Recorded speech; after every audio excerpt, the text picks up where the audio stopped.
Salve, amigos! Mais um episódio dos Experts, o podcast de maior audiência deste estúdio Geração X, Imbatíveis Experts. E a gente faz esse programa com muito carinho para você. Meu irmão Zé Andrade e eu fazemos para você vários episódios com vários tipos de assunto. E hoje o assunto não poderia ser diferente, é um assunto novo, bem bacana. O nosso programa tem patrocínio da Modus. Belchior, tem o perfil da Modus aí, Belchior? Ah lá. Aí, que beleza, hein? Se descer um pouquinho, tem até a gente ali, eu acho, hein? Ou tem? Ó, dá uma olhada. Patrocínio Modus. Magnão, beijo pra você, obrigado.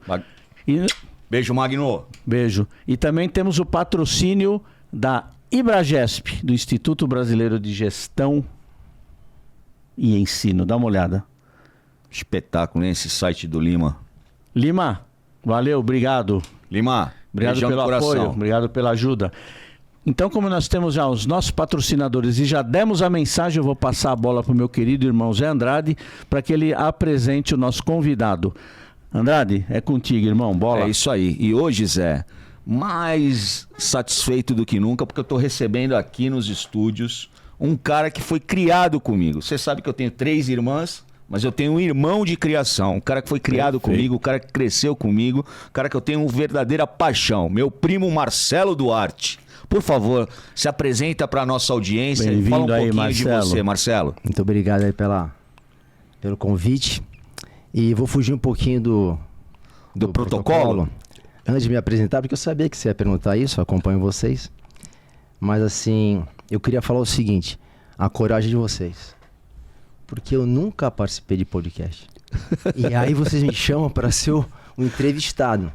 Entendeu? Então assim, não sei muito se eu tenho conteúdo para falar 1 hora, conto com a ajuda de vocês. E eu gosto, Zé, de aproveitar a oportunidade. Então eu queria fazer um registro. Quando eu recebi o convite teu no WhatsApp, a princípio eu até pensei em negar, sabe?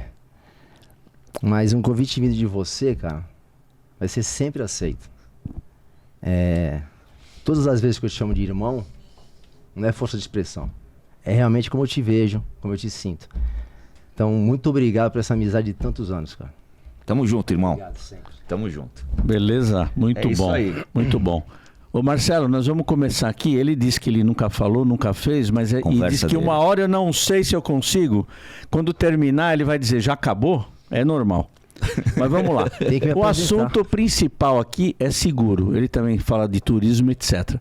Mas nós vamos dar uma puxadinha para iniciar sobre seguros. Eu fiz algumas anotações aqui, porque eu acho que seguro é um assunto vasto. E a gente, em vez de transformar isso numa coisa técnica muito exaustiva, nós vamos contar casos e dar exemplos. Eu queria que você falasse a respeito, para iniciar a conversa, porque depois tem vários seguros, né, Andrade? Que a gente pudesse falar um pouco a respeito de seguro de automóvel. Eu acho que a coisa que mais dói para a gente, a gente tem uma frota gigantesca no Brasil, o que mais dói na gente tem sido o seguro de automóvel. Cada vez que a gente faz uma cotação, a gente praticamente chora. Tá e antes até de falar de seguro, que é a vida dele, ele vai até se apresentar para dizer um pouquinho de quem ele é. Eu ia dar esse gancho para ele falar do seguro e do que ele veio e como ele veio. É isso porque aí. Assim aproveita e ele já embala. Perfeito. E ele tira da frente dele a parte da timidez da apresentação e já entra no que ele conhece. Tá bom, vamos lá. Eu vou me apresentar pela parte que eu acho mais legal de mim, mais importante. Antes de falar a parte profissional. Sou filho da dona Glorinha, que é uma pessoa especial na minha vida, tá com a gente ainda, fraquinha, mas tá. Foi meu exemplo de vida. Tenho uma irmã maravilhosa que é a Miriam, pessoa especial que me deu 2 sobrinhos, o Leandro e a Luana. Sou casado com a Gláucia, uma pessoa que quero ficar aí até o fim mais um pouco. E eu sou amigo de um monte de gente do bem, Zé. Pessoas de bom coração.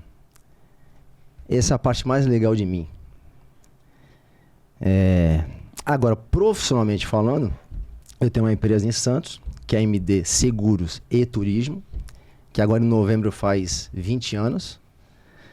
Me considero um empreendedor raiz, que dei certo E continuo dando certo, porque eu faço as coisas com muito amor, trabalho muito e gosto do que eu faço, que acho que isso é o mais importante. E tô aí para responder o que você perguntar. A gente vai no automóvel porque é o que dói mais. Eu acho que as seguradoras, em maneira geral, trabalham bastante com esse produto, mas eu não sou especialista, por isso que eu devolvi a pergunta para você. Nessa tua formação, nesse seu ato de ser um empreendedor, você deve ter aprendido muito sobre seguros em geral. No caso de automóveis, que casos são mais engraçados, mais críticos, que acontece e deixa que acontecer? Enchente, vandalismo, tem um monte de história aí que eu sei que você conhece bem o assunto. O seguro de automóvel tem uma característica. Eu não preciso vender, vocês procuram. Porque é o risco maior que tem. Sim. Né? Eu falo que o seguro de vida é muito mais importante que o seguro de auto. Porque o maior bem que vocês têm, que nós temos, é a família, né? Mas para eu vender seguro de vida, eu tenho que argumentar. E o automóvel não, vocês compram. Porque o risco é muito grande, é colisão. A cobertura básica cobre colisão, incêndio, roubo, enchente. Muita gente acha que a enchente não está amparada no seguro, mas está. O vandalismo não. Por que é caro? Porque todo seguro ele é precificado pelo risco. E o risco do automóvel é muito grande. E assim, eu sou corretor, mas também sou cliente. Eu faço seguro. Eu vejo o preço das peças. Um farol custa R$6.000 de um carro. Absurdo, né? Entendeu? Aí você pega um seguro de um carro que custa R$120.000, a pessoa paga R$3.500, R$4.000 de seguro. Legal. Aí bate o carro. Quebra 2 faróis, o capô. Orçamento, R$30.000. Como é que pode um carro de 120... Tem um orçamento... Um quarto dele ser... quarto? 2 faróis, um capô? Não tem lógica. Mas as montadoras ganham na venda das peças. Perfeito. Entendeu? Por isso que o seguro de automóvel é um seguro caro. Marcelo, tira uma dúvida minha. Muito se falava num determinado momento do combate, né, na área de vendas, né, da venda do seguro propriamente dito, entre o corretor de seguro e o gerente de banco. Eu acho que esse é um cenário que a gente pode explorar bastante, né? E eu sempre defendi bastante o fato de você fazer o seguro com o corretor, porque o corretor, diferente do gerente de banco, ele vai estar disponível para você quase que 24 horas por dia. Né?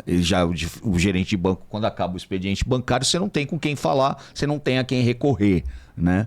Mas os bancos acabam olhando a questão preço, né? Então, às vezes, por você ser cliente, por você ter uma conta naquela instituição financeira, eles acabam te oferecendo até ofertas melhores. Eu queria que você explorasse um pouquinho mais e falasse da importância de você ter um corretor de seguro do teu lado para te apoiar nesses momentos de necessidade, não no momento só do fechamento do contrato do seguro, que eu acho que o momento posterior é mais importante do que o momento do fechamento do seguro. Na realidade, não quero entrar nessa discussão, o gerente, ele nem poderia vender seguro. Mas a gente entende, tem um corretor que está por trás dessa carteira, então eles vendem. Em relação ao preço, não é real que no banco é mais barato. Não é, porque... É mito. Você pega hoje tem banco que não tem seguro. Tá? Então tem banco que trabalha com a Allianz, com a Tóquio, com a Liberty, com outras seguradoras, mas não é o banco que vende. E o preço que tem no banco é o preço que eu tenho. O que acontece é que eu procuro não vender seguro, eu quero te vender segurança. Então eu te explico o que é interessante e eu procuro colocar coisas que realmente eu vejo no meu dia a dia a necessidade. O gerente não tem essa expertise, ele não vivencia os problemas. Porque Entendeu? ele não atende a demanda do cliente, que é o que você falou. Ele não está disponível e o corretor está. É aquilo que a gente falou, irmão, do cara saber a dor do cliente. Né? O vendedor que vai lá para resolver a dor do cliente e não simplesmente vender um produto de prateleira. Né? Acho que faz todo sentido. O meu celular fica ligado, não é conversa, 24 horas. Agora, se alguém me ligar, não vai tocar. Mas vai desviar a chamada para o meu funcionário, que é o Vitor, que atende sinistro. Se eu estou fora do país, viajando, para a parte de turismo e tal, Quem me ligar no WhatsApp, eu vou atender. Sempre. Se ligar no meu telefone celular, vai cair pro Vitor. A qualquer hora. Então esse é o meu diferencial. Você falou em relação a enchente. Tem cobertura. E no momento da enchente, o cliente, ele realmente... Qualquer sinistro, o cliente fica meio desconfortável. Sim. Né? Então ele tem que ligar pro corretor orientar ele o que fazer. Como vai ser o socorro no carro, como vai ser a abertura de sinistro. Isso é muito importante. Um acidente com vítima. Eu não sei se vocês tiveram esse desprazer de ter uma colisão e machucar alguém. É muito ruim. Como é que é feito? Simplesmente faz o BO? Não. Você tem que fazer o BO na polícia militar, que é o dano material. E se tiver vítima, essa pessoa pode querer fazer um andamento, que é na polícia civil. E você não pode consertar o carro enquanto não fizer a perícia no teu carro. Então, às vezes, o cliente não tem essa orientação e já sai para consertar o carro. Perfeito. Olha a dor de cabeça. Vai ter que explicar depois que não foi uma fraude, que ele tentou sair de um eventual problema que ele causou, né? Pode causar até uma questão jurídica. Mesmo. Entendeu? Outra coisa, acontece muito assistência 24 horas. Com a pandemia, muitas empresas de guincho, elas quebraram. Então, esse retorno não foi fácil. Até porque para você credenciar empresas, tem que ter uns critérios de qualidade, enfim. É comum hoje, não deveria, mas é comum algumas assistências não serem de acordo. O cliente pede um guincho e a seguradora não acha o guincho naquela região. Eu tenho que ajudar. Eu falo que, no mínimo, eu vou sofrer com você, mas vamos resolver. Então a gente chama um guincho no particular, pede autorização para reembolso. Então a gente está junto, a gente está próximo para resolver essas questões. E o gerente do banco, ele não tem. Ele não tem essa vivência, né? Exato. E nem faz por mal. A profissão dele é outra. O core business da agência bancária é outro, né? Da instituição financeira é outro, né? Acho que você ter um corretor faz todo sentido para realmente te dar essa orientação.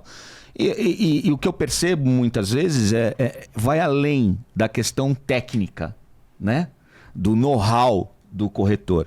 Entra numa questão de empatia. O que a gente percebe muitas vezes no comportamento de muitos corretores, e você é exemplo disso, eu posso atestar, porque já passei por alguns perrengues e que tive que me socorrer dele, né? De ter uma pessoa que se coloca no teu lugar, que tem aquele ato de empatia, né? E realmente de sofrer junto. Né? Eu acho que faz toda a diferença. Mas, Marcelo, você falou uma coisinha que eu acho que isso é um verdadeiro êxtase pra gente. Quando a gente fala de empreendedorismo, e você falou que é um empreendedor raiz, eu queria que você entrasse um pouquinho mais nesse como é que você se tornou um empreendedor? Desde quando que você era um cara que já trabalhava em que ramo? E como é que você decidiu, nesse país maluco que é o nosso, dar uma virada, né? Dar uma virada de chave e empreender? É que eu decidi. Eu precisava. Entendeu? Era diferente? Eu precisava. Papo reto. Isso aí foi papo reto, gente. Pega essa visão agora. Eu precisava, manda bem. Exato. Em relação a empreendedor raiz, por quê? Eu vou representar aqui os pontos dentro da curva, porque eu vejo no programa várias pessoas que são fora da curva. Eu me considero dentro da curva. Eu falo que você pode conseguir as coisas com foco, né? Mas por que eu falo que eu sou raiz? Eu não sou inovador, eu não sou revolucionário. Vou fazer algo diferente. Eu vejo que está dando certo, copio, entendeu? E modela. Faço melhor. Tem uma o pessoal fala agora, modela, não é copiar, é feio. Modela. Benchmarking, é chique falar benchmarking. Exato. Mas enfim, eu vou lá, legal, tá dando certo. Eu vou e procuro fazer igual e melhor. Perfeito. Entendeu? Então, eu tenho eu não sou esse ponto fora da curva.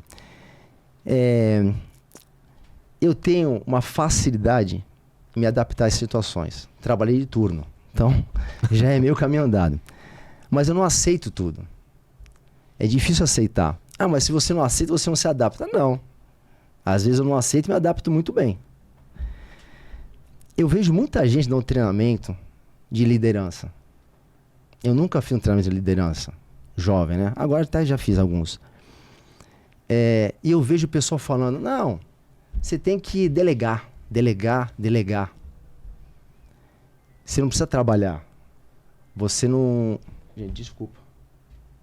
Acontece. Você tem que delegar.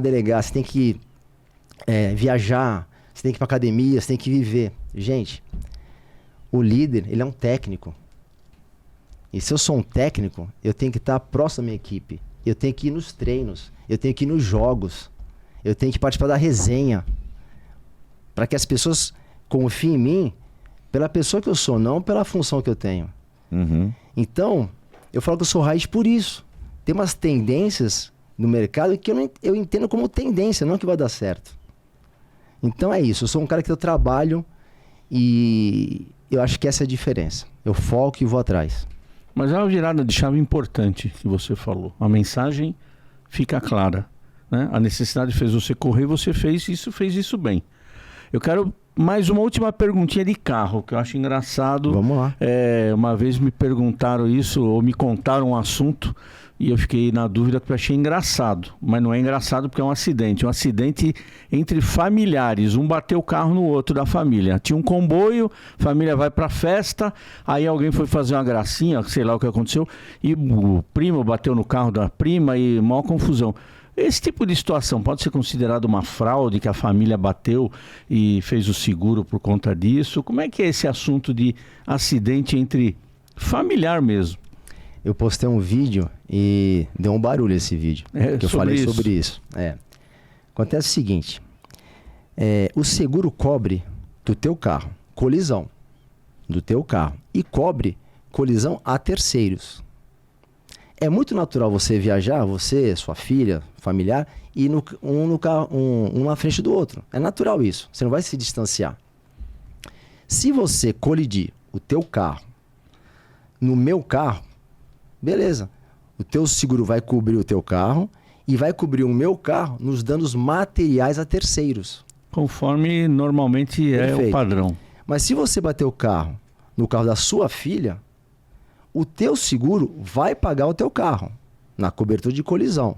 Mas a sua filha, que seria coberta nos danos materiais a terceiros, não é considerada terceiro. Porque é familiar. Porque é sócio. Entendeu? Uhum. Algo que tenha um vínculo, que comprove um vínculo, então atrapalha essa questão do terceiro. Na cláusula contratual está familiares de primeiro, segundo grau, sócios e afins. Olha só. Esse afins é meu... Afins matou, hein, Marcelo? Pelo amor de Deus. É o que eu falo, eu não... Desculpa. Foi na vírgula. É assim, ó, eu como corretor, eu discuto cláusulas e indenizações. Advogado vai falar sobre ação. Essa regra do familiar, eu não concordo, mas eu entendo. Porque você tem uma facilidade de criar fraudes, infelizmente. Uhum. Tá? Mas é um fato, cobre o teu carro na colisão e do teu familiar não está coberto nos danos materiais a terceiros. Marcelo, entrando para essa área eu vou voltar, eu sou insistente, você me conhece, do empreendedor raiz, porque eu acho que isso tem assunto, né? Bastante para a gente discorrer aqui. A nossa audiência carece, às vezes, desses insights, dessas viradas de chave. Você falou que trabalhava de turno. E eu sei que você trabalhou de turno muitos anos numa empresa lá do Polo Petroquímico de Cubatão, né? O quanto que isso é sacrificante. Às vezes as pessoas não sabem o que é trabalhar de turno, né? Trabalhar nos quatro períodos do dia, né? De ter que esperar um final de semana de folga grande para poder ter um sábado e domingo para gozar. Sei o quanto você labutou por isso. Mas você tem uma história formidável de como você cavou a tua saída desse trabalho de turno, né? Lá de Cubatão, né? Como é que você saiu dessa vida de ser um funcionário de uma grande empresa lá do Polo para formar o teu negócio, para fazer o teu negócio? Como é que você fez isso? Qual é a analogia que você traz pra gente? Aquela história da colher é formidável, acho que você pode explorar ela. Deveria até escrever um livro sobre isso. Mas conta pra gente, como é que foi essa saída desse momento funcionário de uma grande empresa do Polo Petroquímico para fazer o teu próprio negócio, para se tornar um empreendedor raiz? Vou voltar lá atrás. Eu com 19 anos, eu jogava futebol de salão, tinha um adote um atleta, né? Eu era da seleção santista, de futebol de salão, e fazia faculdade de processamento de dados. E abriu vaga, porque... Só um instante. Processamento de dados entrega a idade. Entrega, né? Olha os cabelos brancos. Isso, entrega a idade. Mas eu tenho que falar a verdade. É melhor não perguntar nem a programação. Qual era a linguagem? COBOL, Base. Te falei. Eu sou antigo. Eu não posso dizer nada, mas Fortran 4 eu aprendi. Pra você ter uma ideia, melhor nem falar nada. Segue. Então, e aí abriu a vaga de turno, porque eram 4 turmas de 8 horas. Então foi obrigado as indústrias a colocarem a 5ª turma, de 6 horas. E aí abriu muita vaga para operador. E não tinha necessidade de ter, tinha que ter colegial. Sim. Cheguei no tio Márcio, meu mentor. Saudoso tio Márcio. Beijão para ele onde você estiver, tio. Meu pai que me criou. E falei, ó, tio Márcio, abriu vaga e tal, no polo, manda currículo. Entra como operador e depois tenta ser instrumentista. Você vai trabalhar menos, tem um ganho maior, menos braçal. Beleza. Só não entra no negro de fumo. Pelo amor de Deus. Tá bom. Foi a recomendação. Mandei currículo para tudo quanto foi lugar, no Polo de Cubatão, no Guarujá também. Me chamaram para a Copebras para fazer teste. Tinham 2 vagas. Lotado de gente. Para operador de negro de fumo. Parece piada as coisas que acontecem na vida Destino. da gente, né? Aí eu olhei e falei, bora. Aí fiz os testes lá, enfim. Passaram 3 pessoas, eu fui um dos 3, mas só provou 2. Isso foi em fevereiro. Em abril de 89 me chamaram. E eu comecei. Né? Vamos ver o que acontece. E o meu material de trabalho, com 19 anos, quando eu chegava em Cubatão, era pegar uma marreta, um vergalhão, e uma cordinha, que era para fazer limpeza no transporte e medir se o negro de fumo estava chegando lá. E desde o início, eu não gostei daquilo. Eu falei, não é para mim. E tinha uma mesa numa central de gás que tinha... Se eu me estender, me Não, na bala. Conta a história que é fabulosa. Tinha uma mesa e tinha um pensamento do dia do jornal Tribuna. Tá. Estava escrito assim: a insatisfação é o primeiro passo para o progresso de um homem ou de uma nação. Falei, cara... Marcou, né? Isso tem 35 anos. Falei, o primeiro passo eu já dei. Só que o primeiro passo é fácil. Os demais são difíceis, né? E aí eu comecei a inventar o que fazer para poder sair daquela situação que eu não queria. Mas fiquei pouco tempo lá. Foram 19 anos, 6 meses e 21 dias. Tipo pena. 19 anos. Cumprimento de pena. Parece. Entendeu? Essa história que ele falou, não é história minha. Eu vi no Rio recentemente. Diz que na prisão de Alcatraz, o diretor falou para os prisioneiros: olha, vocês vão trabalhar das 7 da manhã às 7 da noite. Para manter os custos de vocês aqui dentro e dos seus familiares. Agora, das 7 da noite às 7 da manhã, vocês podem cavar um túnel. E quando vocês enxergarem a luz, vocês estão livres. Os prisioneiros adoraram, né? Cadê as ferramentas? Vão trabalhar e tal. Eu falei, não. Cada um vai cavar o seu túnel. E a ferramenta, essa colherzinha aqui, ó. E dei uma colherzinha para cada um. Então, eu cavei. Eu consegui me libertar. E eu comecei de que maneira? Tentei comprar e vender carro. Só que eu não tinha dinheiro. Então era carro velho. Eu não tinha coragem de vender o carro. Com algum problema? Aí eu reformava, então o ganho era muito pequeno. Depois eu montei uma marca de roupa. Só que sem registro, né? Era a C7. Já era visionário. Hoje tem R9, CR7, montei a C7. O C era o símbolo da Nike. E o 7, eu gosto do número 7, mas era o 7 de 7 de tênis, de paddle. Uhum. Montei essa roupa, essa marca, mas não tinha nota fiscal. Então, para eu entrar nas lojas era muito difícil. Então, cheque sem fundo, na época de cheque. Abandonei a ideia. E um dia, falei, vou trabalhar com seguro. Porque tinha um amigo meu que trabalhava na fábrica, que é o Estácio. E todo mundo que eu indicava para ele, fechava.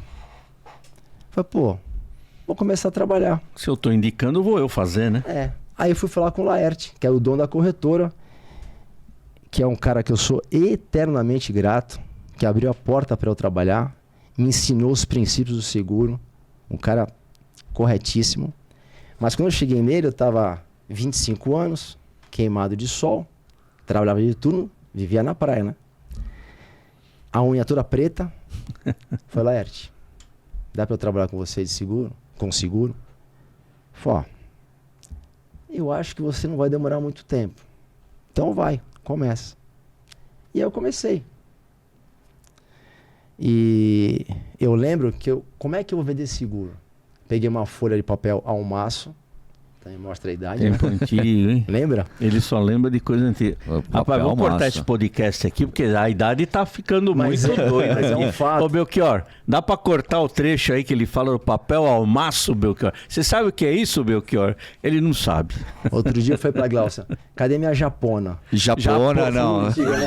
Essa foi antiga. Não Isso foi? meu pai falava. Japona não. Essa Isso foi era o antiga. meu pai que falava. Não fala sério, era o meu pai que dizia japona. Posso continuar aqui? Ou você prefere?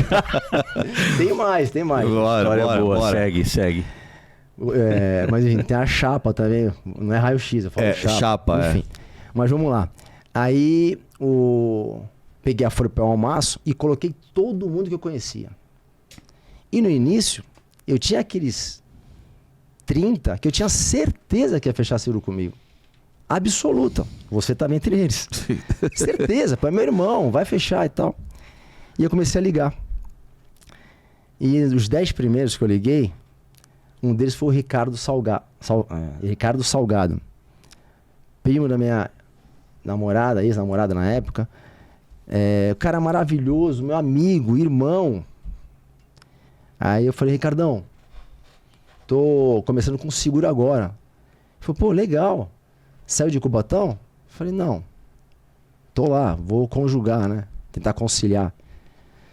Aí ele falou assim, pô, mas eu já faço seguro com um amigo meu. É difícil, cara. Eu falei, então tá bom. Essa hora eu falei, não vai ser fácil. Mas aí surgem os anjos, né, cara? Tive 4 amigos, que eu tenho que citar aqui o nome. Marcelo Raton, o Quinho, o Marcelo Melo e o João Fábio. Trabalhava em indústrias também. E me indicava um monte de gente. E me indicava sem eu saber nada de seguro. Eu estava começando, Zé. E eles acreditaram em mim. Então eu sou muito grato a eles. Não vou esquecer nunca. E aí eu comecei. E a Glaucia acha engraçado que eu conto essa história, que o pessoal me ligava. Logo que eu comecei com seguro, eu não tinha cliente ainda. Eu vendia um seguro no mês, o outro no mês, aí um mês 2 seguros. O meu primeiro seguro, Zé, eu não conseguia vender. Aí eu cancelei o meu seguro e fiz pra mim. Porque eu falei, eu tenho que sair do zero. Então eu vou ser meu primeiro cliente. Entendeu? Eu tenho que acreditar nesse processo. Se eu não acreditar em mim, quem vai acreditar? Se você não comprar, ninguém vai comprar. E olha como foi fácil. Fechava um seguro no mês, 2 no outro mês. Comissão de um seguro, R$150. Só que 50% era pro Laerte, porque eu não era corretor. Sim. Tá certo. E 50% para mim. Então eu recebia R$75. Só que o cliente fechava em 10 vezes. Eu recebia R$7,50 por mês. Entendeu? Não é fácil. Não dava nem para pagar a manicure para limpar a unha dele, que ele falou, né, não, André? Não dava. Exato.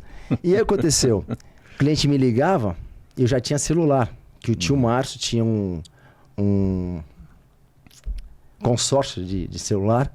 Na época, tijolão, R$3.000. Ele foi sorteado e me deu. Falei, toma aí. Aí eu paguei. Tocava meu celular e o cliente falava, Marcelo, bati o carro. Os poucos clientes que eu tinha, bati o carro. Mas o que aconteceu? Eu inseguro. Aconteceu isso. Falei, olha, eu não tô te ouvindo muito bem. Me dá só um minutinho, por favor. Desligava, ligava pro Laerte. Laerte, me ajuda aqui, ó. Eu faço. Aconteceu isso. Tá bom. Retornava pro rapaz. Olha, agora tô te ouvindo melhor. Vamos lá. Faz isso. Então, assim, o início é muito difícil. Hoje você indicar MD é mais fácil. Né? Eu sou corretor há 29 anos. A MD vai fazer 20. Então é muito mais fácil. Eu tenho uma equipe, que por sinal, uma baita equipe, que me dá um suporte. Então é isso, né? Então foi muito difícil, mas eu consegui...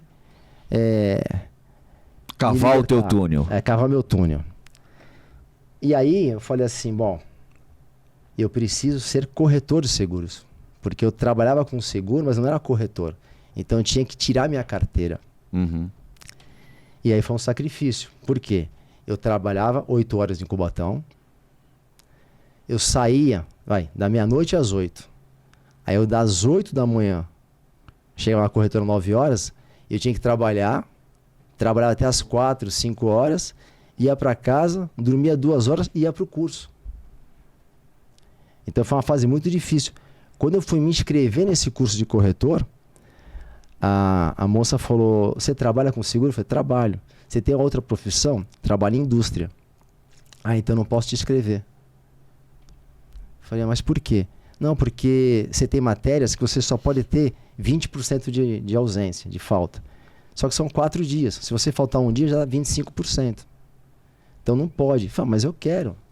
Não pode. Mas é proibido? Eu falei, não é proibido. Eu falei, então me inscreve. E eu me inscrevi. Peguei a minha irmã, que tinha o Leandro, que tinha 1 ano de idade. Falei, você vai fazer o curso comigo. Não dá. Vai fazer, porque eu quero que você me acompanhe, porque eu sei que eu vou dormir na aula e eu preciso de alguém que me ajude. E ela fez o curso comigo. De 88 pessoas que começaram o curso, que se formaram sem recuperação, só 17 pessoas. E eu fui o primeiro colocado da turma. Que legal. E a minha irmã também se formou entre os 17. Porque é foco, cara. Exato. Eu não tinha uma outra opção na vida. Era a minha chance. E eu tinha que sair. Então eu cavei o máximo que eu pude, o mais rápido que eu pude, para poder sair. E consegui. Então você veja que, para quem não queria falar o conteúdo, contou uma história fantástica de superação, de foco e determinação. Disciplina. Que é o que a gente gosta de falar aqui. E o Andrade completou. Disciplina. Disciplina é tudo.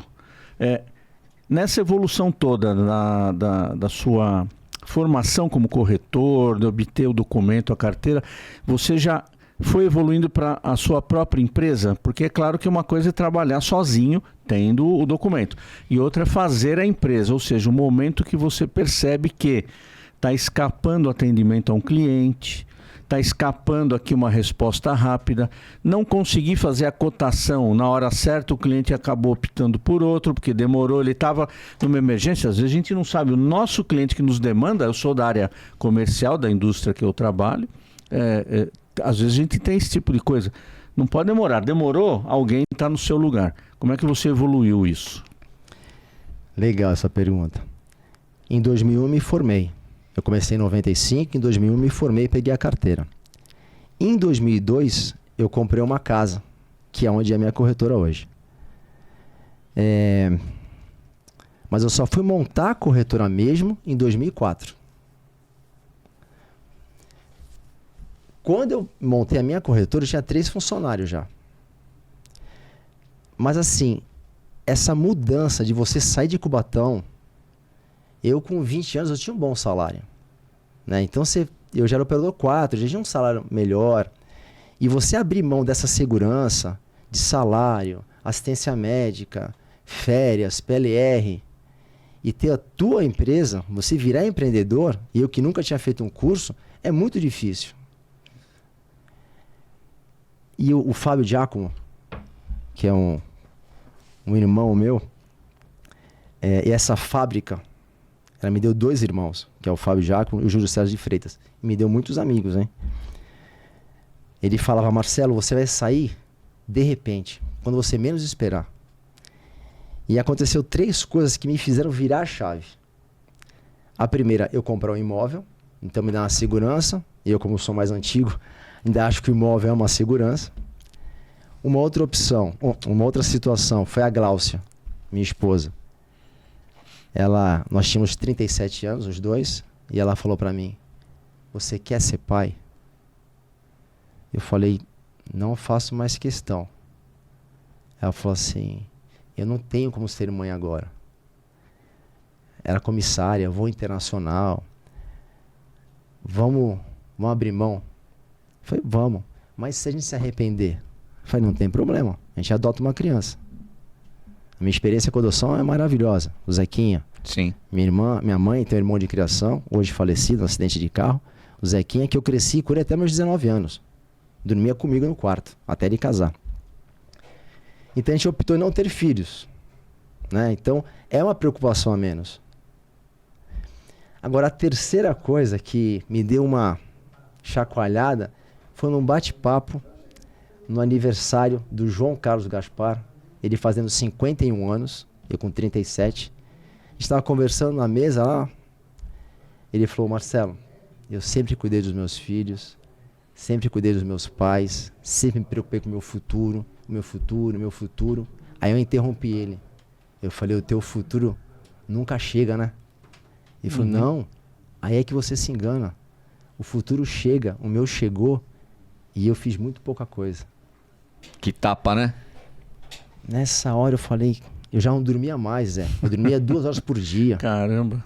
Eu falei, vou esperar o quê? Não deu um mês, eu cheguei pro meu supervisor e falei, Caetano, por favor, quero ser mandado embora. Mas você tá louco, você abrir mão, você tem certeza? Eu falei, absoluta. Mas aí eu já tava vendo o meu túnel aberto. Entendeu? E falei que foi um divisor de águas. Falei, agora eu vou começar a MD. E comecei e deu tudo certo. Porque assim, eu acredito que você tem que ter foco. E quando eu coloco foco, que é comum falar isso, né? Sim. Mas quando eu coloco foco, aquilo deixa de ser uma opção para mim. É quase que uma obrigação. Eu tenho que alcançar. E eu pego pessoas que confiem nisso e que têm essa vontade. Então, eu sabia que ia dar certo. E deu. É isso, né? Eu acho que são palavras que fazem parte da vida, né? E da carreira, enfim, de quem se determina a fazer algo. Disciplina, foco, né? Não reclame, né? Eu vi outro dia o Bernardinho falando isso e é fantástico esse corte dele, né? Repostei até porque é fantástica essa mensagem. Não reclame, não procrastine, vai lá e faça. Os campeões não têm tempo para reclamar, para se lamentar, eles vão lá e fazem, simples assim. Então acho que quando a gente tem um propósito, quando a gente tem alguma meta definida, vai lá e faça, persiga a sua meta, tenha isso firme no teu horizonte, né? Não deixe isso escapar do teu horizonte. E você é um cara obstinado e por isso tem sucesso. Você tocou no Bernardinho, é o que eu falo, não acredito em qualquer treinamento. O Bernardinho pra mim é top, é um exemplo de liderança. E eu nunca fiz nada assim de cursos, né? Mas eu fiz uma coisa que pra mim foi uma mudança na minha vida: esporte. O esporte é muito importante. Óbvio, não é todo mundo que pratica esporte que vai ter liderança, mas o esporte te ensina a ganhar, te ensina a perder. Eu não gosto de perder, você sabe disso, né? Mas ensina que você pode, né? Eu não gosto do sabor da derrota, entendeu? Mas eu aceito quando acontece. Então isso te motiva. E você trabalha em equipe. Sim. O esporte te traz isso. Sim. Tem o esporte individual, né? Mas o esporte que eu sempre joguei. Então, assim, isso foi um baita divisor pra mim. Por isso que eu respeito tanto o Bernardinho. E é nesse tocante, nessa mesma linha que eu queria fazer essa próxima pergunta, né, Marcelo? Você saiu de um ambiente corporativo, trabalhava numa grande empresa, enfim, tinha lá as tuas funções, mas você sai para empreender, para montar o teu próprio negócio. E quando você monta o teu próprio negócio, você monta a tua própria equipe. Quais são as características que você hoje considera primordiais para quem é um líder de equipe? Porque isso, de fato, são lições que a gente traz aos nossos convidados, os nossos experts, para dividirem com a nossa audiência, com a nossa plateia, enfim. Então, eu queria que você dissesse quais são as tuas principais lições ou aprendizados que você teve sendo um líder de equipe, sendo um líder de time. Bom, primeiro eu falei sobre delegar. E você ser líder, você tem que saber delegar. Perfeito. Mas não delargar. Exato. Mas não é fácil. Não é fácil. Porque quando você vai delegar, você tem que explicar o que você quer, né? Você tem que ver os resultados, se colocar à disposição. Agora, quando você delega, o delegar é muito difícil porque você tem que aceitar a delegação. E a pessoa não vai fazer do teu jeito. Ela tem o jeito dela fazer, você tem que entender, você tem que aceitar. Estar próximo, mas você tem que aceitar. Porque ela pode ter um resultado tão bom quanto o teu ou melhor. Exato. Eu lembro quando eu comecei a delegar as vendas, porque eu não consigo mais vender para todo mundo. Delegar as vendas. E a Érica, que é a minha funcionária, a MD faz 20 anos. Ela está comigo há 21 anos, desde o Laerte. E eu falei, Érica, começa a vender. E eu ouvia ela falando algumas coisas que eu falava, não é o ideal. Uma palavra, fica a seu critério. Eu falo, vê o que é mais confortável para você. Um detalhe. Então, para mim, essa mudança no início foi muito difícil, o delegar, né? Agora, o que é a vantagem de quem tem uma empresa? Eu posso montar a minha equipe. Você liderar uma equipe que te dão é uma situação. Sim. Você liderar uma equipe que você constrói é mais fácil. Sim. Voltando a falar do Bernardinho, ele tem uma seleção brasileira. Ele pode escolher os liderados. Então ele deve ter vários critérios, né? Não só a capacidade técnica. Sim, sim. Então eu, como sou o líder, o proprietário, eu faço as contratações e eu tenho essa possibilidade de montar a minha equipe. Mas é difícil ainda assim, porque você não conhece a pessoa no primeiro contato. Então uma coisa que eu faço, eu acredito muito em energia. Você faz o bem volta. Então, olha só que sensacional. A gente fala isso quantas vezes? Acho que a gente fala isso um zilhão de vezes por episódio. Mas siga, tá bacana. Então, a Érica, que é essa minha gerente, que tá comigo desde o início, o pai dela trabalhava na indústria. Era um senhor humilde, seu Israel, e falou para mim, Marcelo, minha filha precisa trabalhar, dá uma força para ela. O seu Israel era um cara humilde, respeitadíssimo na empresa. Ele trabalhava numa empresa terceirizada do Negro de Fuma. E eu falei, se essa menina for que nem ele, vai dar certo. Então eu faço essa associação. Sim. A Érica me indicou mais 2 meninas depois. E ela sabe qual é o meu perfil. Vindo dela, não seria diferente. Não dava pra errar. Então, talvez eu esteja errado, mas é minha maneira de agir. Eu não vou muito em essas empresas que trazem funcionários no currículo. Eu pego indicação e eu vejo quem me indicou. E qual que é o meu maior valor? São pessoas do bem, pessoas amigas. A parte profissional, a gente ensina.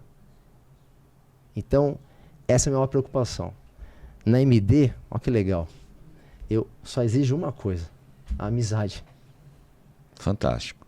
Entendeu? E essa amizade não é só entre os funcionários. É da MD com as pessoas que trabalham nas seguradoras, com os meus clientes. Se você tratar um cliente como amigo, ele vai ser sempre teu cliente. Ainda essa semana a gente falou sobre isso, né, Zé? Eu publiquei um artigo no meu LinkedIn. Vejam, acessem. O conteúdo tá bem bacana, mas bem objetivo falando sobre isso. O Jack Dorsey, que é o cara que criou o Twitter, ele fala, contrate pessoas apaixonadas. É a única coisa impossível de se ensinar. Eu acho que conecta diretamente com essa tua metodologia de contratação, de pessoas que estão conectadas, que têm energia, que são do bem e que vão te dar o retorno.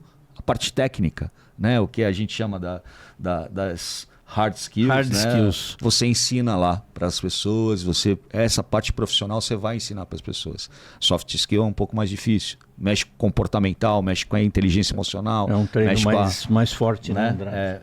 E aí entra essa parte realmente de receptividade. Mas é isso, irmão. Desculpa a interrupção. Não podia perder esse gancho. Tá no momento certo. rapidamente, uma curiosidade é o tamanho da sua empresa hoje, como é que você está? Que você tem um crescimento importante aí. Você já tem há 22... Faz 20 anos agora em novembro. 20 anos em novembro. Então... A MD. Eu trabalho com seguro há 29 anos. Vai ter festa? Eu ia perguntar se a gente ia ser convidado. Não, na verdade, eu ia perguntar como é que está o tamanho da sua empresa hoje. Zé, eu sou um corretor que tem uma produção razoável. Você, em algumas seguradoras, de acordo com a tua produção, você tem posicionamentos, né? Então, na Allianz eu vendo tanto, então eu sou um corretor que tem uma classificação. Na Porto a mesma coisa. Eu tenho uma produção respeitada, muito boa. Eu tenho hoje 14 colaboradores. Que eu não uso esse termo colaboradores. Eu uso equipe. Excelente. Colaborador. Excelente. 14 profissionais. Como você vai chamá-los, é o que tem menos importância. Uma equipe Como de 14 você os respeita é outra. Ótimo, e eu sei que você os respeita. Demais. Demais. A equipe, e eles sabem disso, que eu falo isso para eles. Eu dependo muito deles. Uhum. Essa equipe é o que faz a MD girar. Eu, quando vendo um seguro, eu recebo comissionamento. Mas se eu atingir uma meta, eu recebo premiação. Então, as premiações que eu recebo, os meus funcionários, meus colaboradores, minha equipe, têm participação financeira. Não só sobre o que eu vendo, mas sobre a premiação. Porque eu não sou eu que sou premiado. É a minha equipe. Sim. Então, e eles sabem disso. Uhum. Quem vê as premiações é minha gerência, eu nem vejo mais. Uhum. São 14 colaboradores. Quando eu comecei, eu falei, cara, eu quero ter 5 pessoas só. Tá bom demais. Então, se você tem 5 colaboradores e você ganhar 5 mil reais, se você tem 10, tu não vai ganhar 10 mil, tu vai ganhar 7. Não, senão você teria logo 100, né? Exatamente. Entendeu? Então, assim, você acaba tendo um número maior de colaboradores na tua equipe, mas é necessário, porque se você não fizer isso, você não cresce. E o crescimento não depende de você. Se você trabalhar bem, naturalmente você vai crescer. Então, assim, eu sou um cara muito realizado, muito feliz com a minha empresa, com o tamanho dela. E estamos crescendo, graças a Deus. Então, tá de parabéns. Tá ótimo, parabéns. Né? E acho que de uma certa forma o Zé provocou a questão do tamanho, qual é o tamanho do teu negócio hoje. Eu queria até que você falasse da diversificação do negócio. Você começa com uma corretora de seguros, né? Mas hoje você é uma agência de turismo também. Então, como é que surge o turismo dentro do cenário da MD? Então, eu montei a MD Seguros. A Gláucia, minha esposa, ela era comissária de bordo. Falando nisso, só um beijão, Gláucia. Melhor agente de turismo do mundo. Você é suspeito de falar isso, né? Você é irmão. Mas enfim, e eu montei a MD Seguros. A Gláucia estava na aviação, na Rio Sul, foi para a Varig. Tá. E a Varig, todo mundo sabe da história. Sim. Né? Ela faliu, ficou 6 meses. Olha o nível de comprometimento. Não só da Gláucia, tá? Que legal isso. E é isso que eu busco na MD. Ela trabalhava na Varig. Zé, ela dobrava guardanapo para levar para o voo, porque ela sabia que ia faltar no avião da Varig. Impressionante, né? Incrível, né? Então, essa dedicação ao cliente tem que ser transmitida sempre ao cliente. Sim.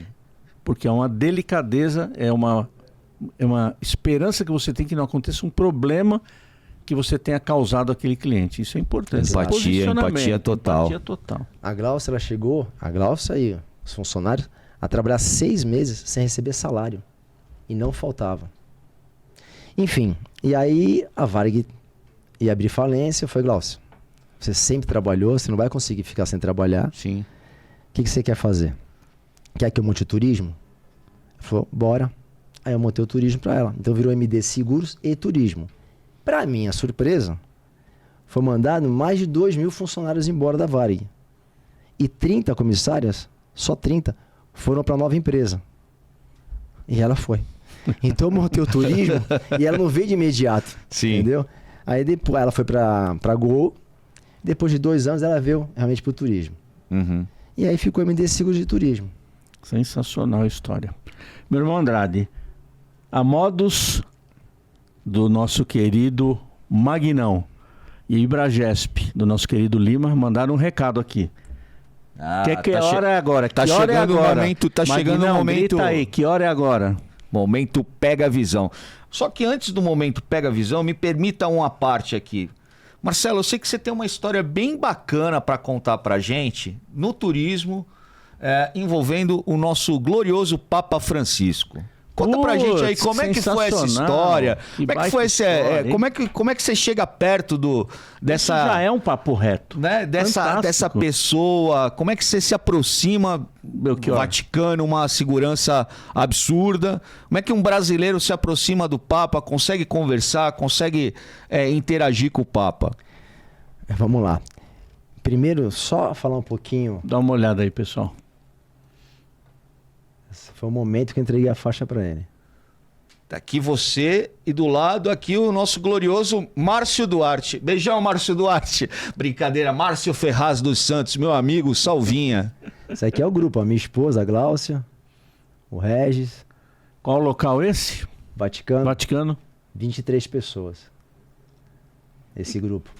Acontece o seguinte, só falar um pouquinho do turismo, a Gláucia, por que eu montei o turismo? Porque ela ia viajar como comissária e ela não ficava no hotel, ela saía para conhecer lugares. A Gláucia é uma pessoa, além de inteligente, muito culta.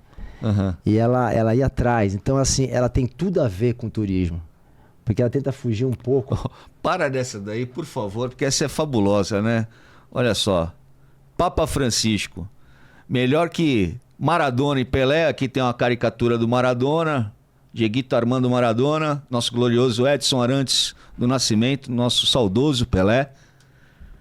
Então, melhor que Maradona. Boa essa, que né? Pelé e Maradona juntos. Papa Francisco. É isso aí. Que escalação, hein? Acontece o seguinte, acontece essa história. Esse ano foi em 2015. Foi um ano difícil pra gente. Porque a gente vendeu... o nosso forte é grupo também, né? Mais internacional. E a gente vendeu esse grupo, tinha 23 pessoas. Eu tava em casa, tava jogando squash, a Glaucia me ligou. Sobe aqui. O que aconteceu? Sobe aqui. Eu subi. A operadora Nascimento, que eu tinha vendido, faliu. Nossa. Isso era 3 meses antes da viagem. E não é fácil, porque a gente foge um pouco do senso comum. A gente não quer viajar para Roma, para Londres, para Paris. A gente foge um pouquinho do senso comum. Essa viagem a gente fez Roma, Costa Amalfitana, Capri, depois fomos para a Alemanha, para Garmisch, que você conhece, ali a Bavária alemã. Então, a gente foge um pouco do senso comum. E você colocar um grupo nesses lugares, em hotéis, não é fácil. E ela me chamou, o Nascimento faliu. Falei, tá bom, mas fica tranquilo, a viagem vai acontecer. E aconteceu. Passou 2 meses, faltando 1 mês para a viagem, o irmão dela faleceu. 47 anos, tomando banho, infartou. Então, tava difícil essa viagem acontecer. Mas ela aconteceu. E eu tava em casa e vi o Papa Francisco. Ele começou em 2013, foi em 2015. Popstar total, vocês não têm noção. E eu tava vendo a televisão e vi. Eu falei, pô, vou entregar uma faixa pro Papa. Eu não conheço ninguém que tocou no Papa. Tem um amigo meu, mas fora marcada. Ele conhece lá alguém lá dentro e foi entregar a faixa pro Papa. Aí bolei uma frase. Papa Francisco é o nosso craque, porque ele gosta de futebol.